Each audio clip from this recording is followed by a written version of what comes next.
Aku tidak pernah menyangka bahwa makan malam yang seharusnya menjadi perayaan ulang tahun pernikahan kami yang ketiga akan berubah menjadi malam terburuk dalam hidupku.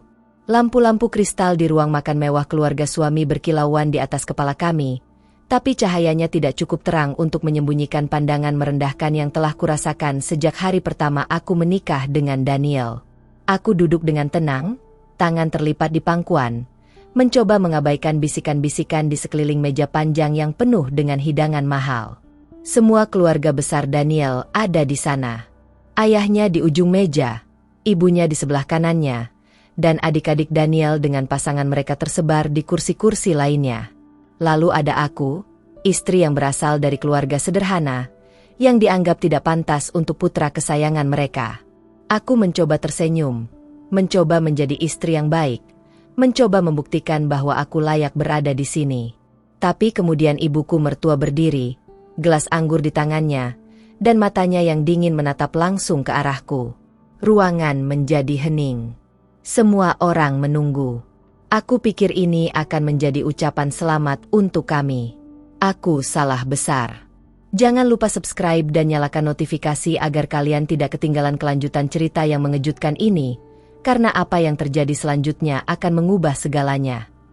Dengan suara yang cukup keras untuk didengar semua orang, dia berkata, "Kamu adalah sampah jalanan."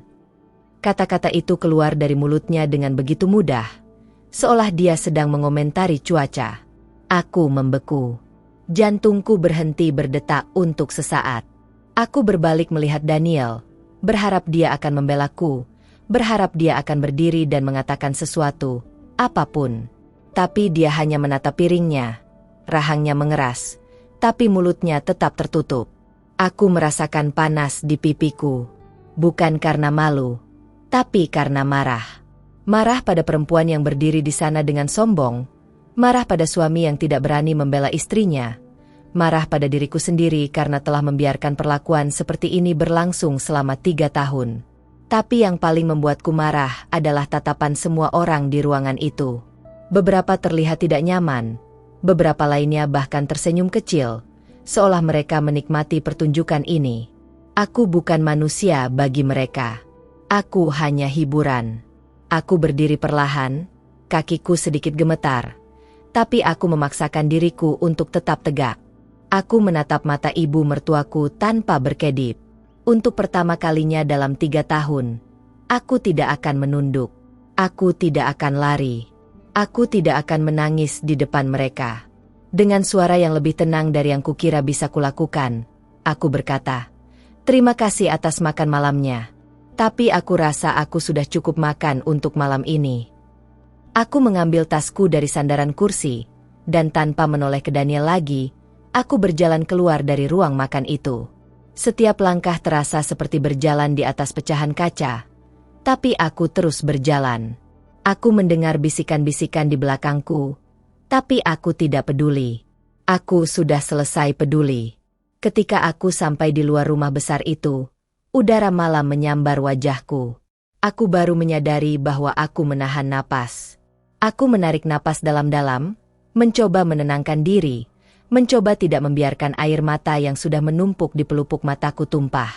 Aku mendengar pintu terbuka di belakangku, dan aku tahu itu Daniel. Tapi aku tidak berbalik. Aku tidak ingin melihat wajahnya sekarang. "Ratna, tunggu." Suaranya terdengar lelah, bukan khawatir. Itu yang membuatku lebih marah. Aku berbalik, dan kali ini aku tidak bisa menahan air mataku. "Tunggu? Tunggu untuk apa, Daniel? Tunggu untuk mendengar permintaan maaf yang tidak akan pernah datang? Tunggu untuk melihatmu membelaku untuk pertama kalinya dalam 3 tahun kita menikah." Suaraku bergetar, tapi aku tidak peduli lagi. Dia menghela napas, mengusap wajahnya dengan tangan. "Kamu tahu bagaimana ibuku. Dia tidak bermaksud seperti itu. Dia hanya apa, Daniel? Hanya menghina istrimu di depan seluruh keluarga? Hanya memanggilku sampah jalanan di malam yang seharusnya menjadi perayaan kita?" Aku tertawa pahit, suara yang asing bahkan di telingaku sendiri. Dan yang terburuk dari semuanya adalah kamu hanya duduk di sana dan membiarkannya terjadi." Dia tidak menjawab. Dia hanya berdiri di sana, tangan di saku celana, menatap tanah. Itu yang paling menyakitkan. Bukan kata-kata ibu mertuaku, tapi keheningan suamiku. Aku berbalik dan berjalan menuju mobilku. Aku tidak tahu kemana aku akan pergi, tapi aku tahu aku tidak bisa kembali ke rumah yang kubagi dengan Daniel malam ini. Aku butuh ruang untuk berpikir. Aku butuh ruang untuk bernapas. Aku menyetir tanpa tujuan. Jalanan kota yang ramai perlahan berubah menjadi jalan yang lebih sepi. Akhirnya aku menemukan diriku di taman kecil dekat laut, tempat di mana Daniel pertama kali melamarku. Ironis, bukan?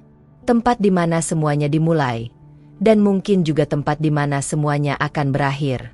Aku duduk di bangku yang sama di mana dia berlutut 4 tahun yang lalu, memegang cincin sederhana yang saat itu tampak seperti seluruh dunia bagiku. Aku masih ingat bagaimana dia berjanji akan selalu melindungiku, selalu membelaku, selalu mencintaiku. Janji-janji yang sekarang terasa seperti kebohongan.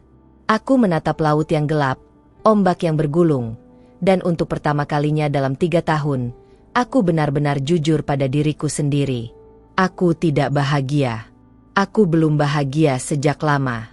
Aku telah mencoba begitu keras untuk menjadi istri yang sempurna, untuk membuat keluarga Daniel menerimaku, untuk membuktikan bahwa aku cukup baik. Tapi tidak peduli apa yang kulakukan, itu tidak pernah cukup.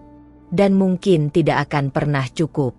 Kalau kalian pernah merasakan hal yang sama, tulis di kolom komentar dan subscribe channel ini karena cerita Ratna baru saja dimulai dan keputusan yang akan dia ambil selanjutnya akan mengejutkan semua orang.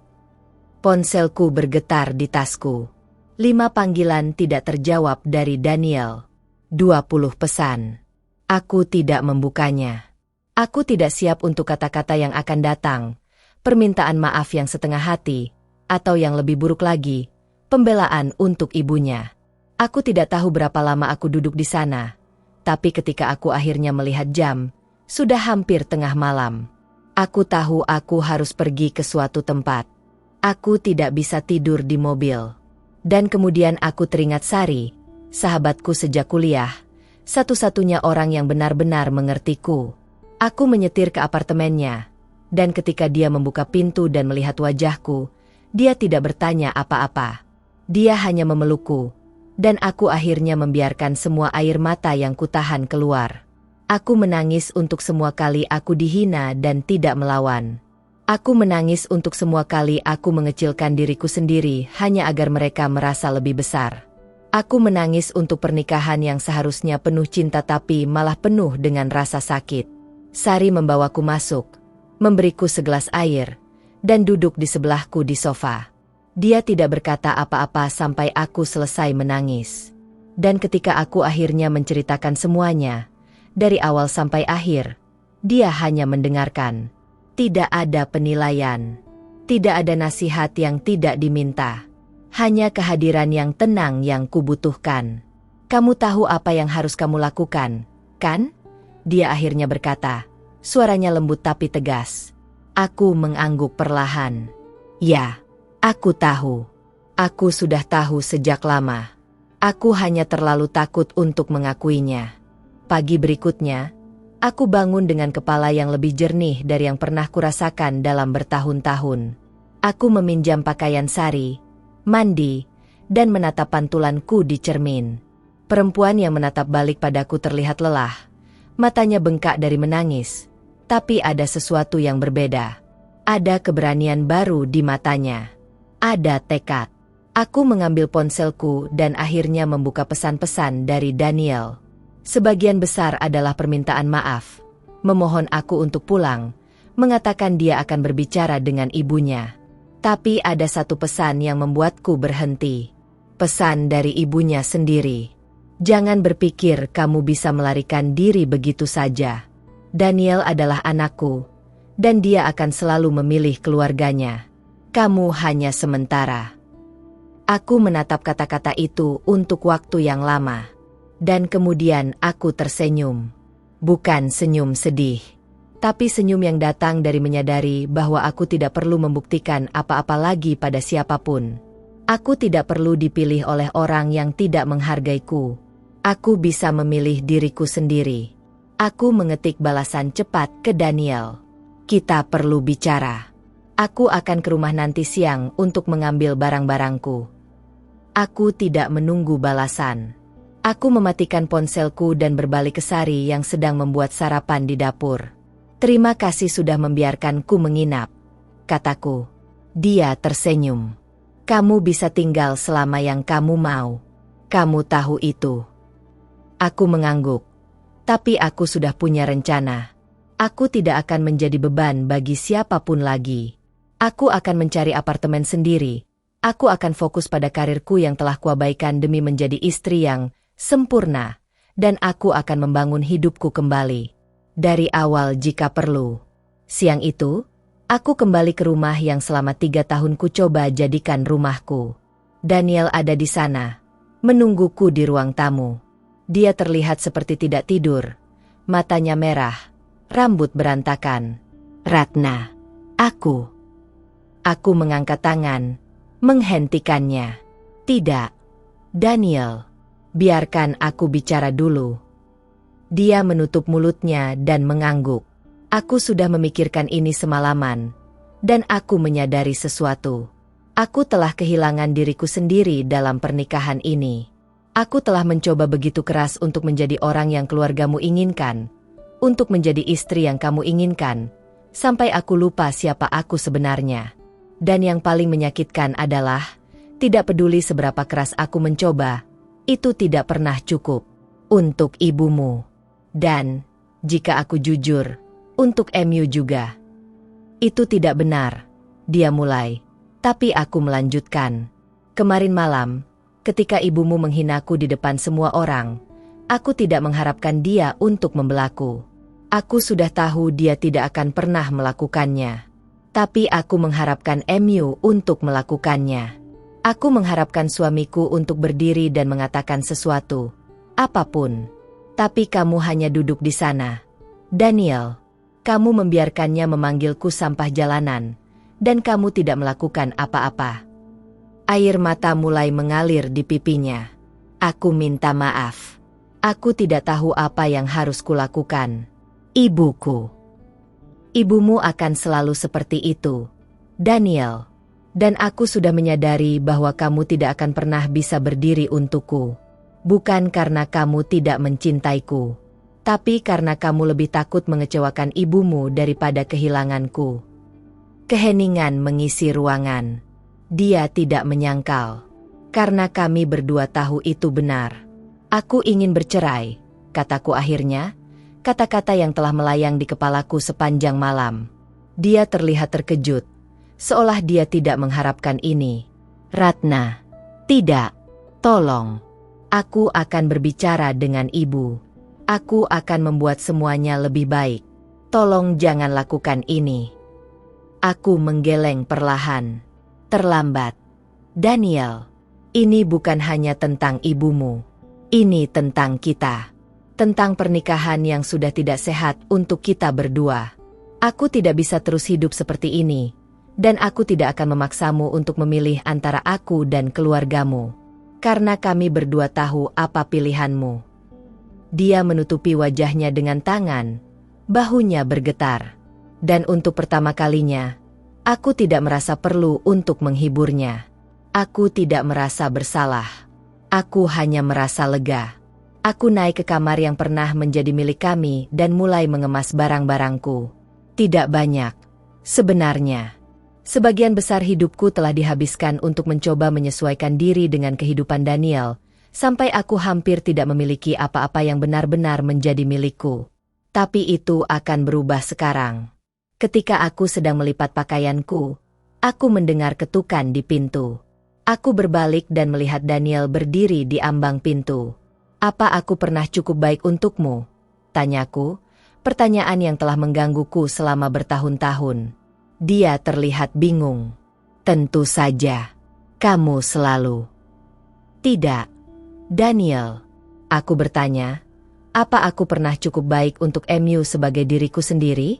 Bukan sebagai istri yang mencoba membuktikan dirinya pada keluargamu. Bukan sebagai perempuan yang mengubah dirinya untuk membuatmu bahagia. Hanya aku, Ratna. Gadis yang kamu temui di kampus 4 tahun lalu. Apa dia pernah cukup? Keheningan yang menyusul memberiku semua jawaban yang kubutuhkan. Subscribe sekarang karena perjalanan Ratna untuk menemukan kembali dirinya sendiri baru saja dimulai.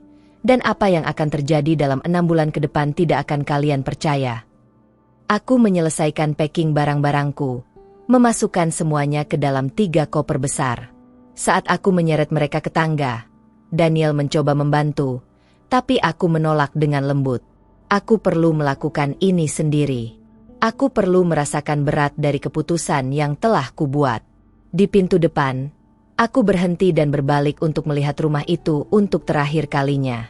Rumah yang tidak pernah benar-benar terasa seperti rumah.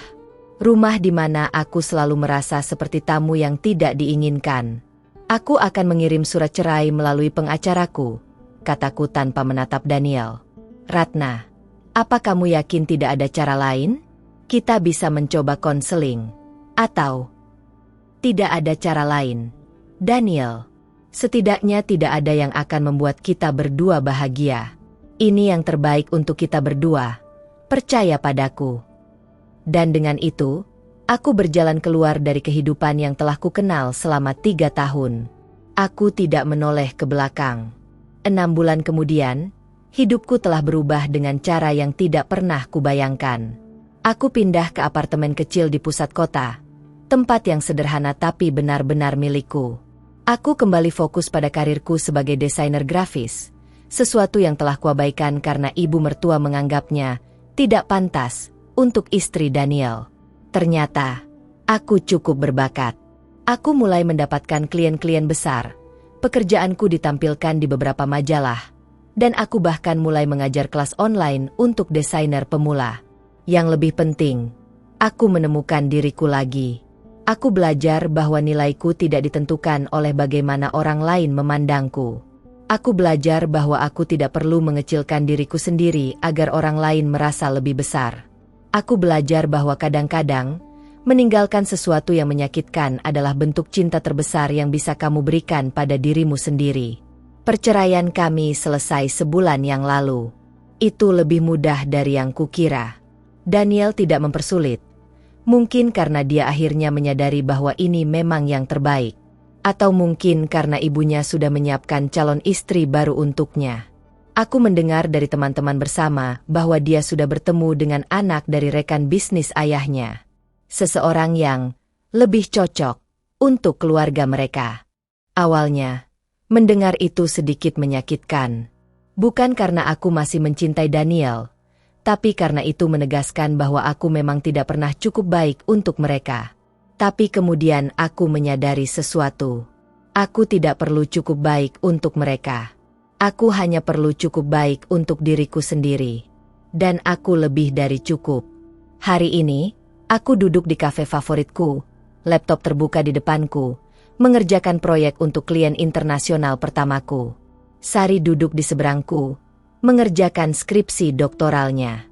Kami sering melakukan ini sekarang, duduk bersama dalam keheningan yang nyaman, masing-masing fokus pada pekerjaan kami, tapi tahu bahwa kami ada untuk satu sama lain jika dibutuhkan.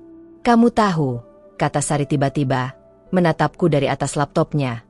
Kamu terlihat jauh lebih bahagia sekarang. Ada cahaya di matamu yang hilang selama bertahun-tahun. Aku tersenyum. Aku merasa lebih bahagia. Untuk pertama kalinya dalam waktu yang lama, aku merasa seperti aku sedang hidup, bukan hanya bertahan. Ponselku bergetar di meja. Notifikasi Instagram. Biasanya aku tidak terlalu peduli dengan media sosial, tapi nama yang muncul membuatku berhenti. Daniel. Dengan ragu-ragu, aku membuka aplikasinya. Dia telah menandaiku di sebuah postingan. Sebuah foto lama dari kami, diambil di taman di mana dia melamarku. Aku terlihat sangat bahagia di foto itu. Mataku bersinar, senyum yang tulus. Captionnya sederhana. Untuk perempuan yang mengajariku arti dari cinta dan pengorbanan. Maafkan aku karena tidak cukup berani untuk melindungimu. Aku berharap kamu menemukan semua kebahagiaan yang layak kamu dapatkan. Aku menatap postingan itu untuk waktu yang lama. Tidak ada kemarahan. Tidak ada kesedihan. Hanya pengakuan tenang bahwa itu adalah bagian dari masa laluku. Bab yang telah ditutup. Aku tidak mengomentari atau memberi like pada postingan itu. Sebaliknya, aku hanya menutup aplikasi dan kembali ke pekerjaanku. Karena masa depanku jauh lebih menarik daripada masa laluku. Beberapa minggu kemudian, aku mendapat undangan yang mengejutkan. Sebuah galeri seni terkenal di kota ingin memamerkan beberapa karya desainku dalam pameran mereka yang akan datang.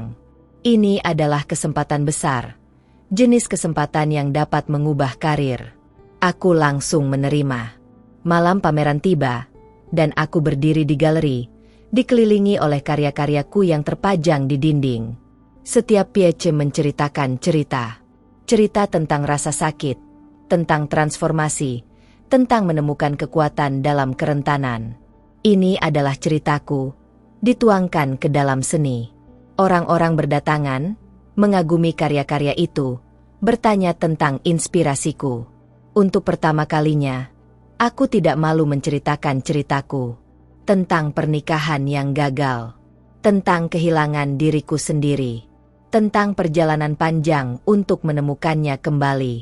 Di tengah kerumunan, aku melihat wajah yang familiar. Daniel. Dia berdiri di sudut ruangan, sendirian, menatap salah satu karyaku. Sebuah piece yang berjudul Pembebasan. Itu adalah gambar abstrak dari seorang perempuan yang melepaskan rantai. Sayap tumbuh dari punggungnya. Mata kami bertemu di kerumunan. Untuk sesaat, kami hanya saling menatap. Tidak ada kemarahan. Tidak ada penyesalan.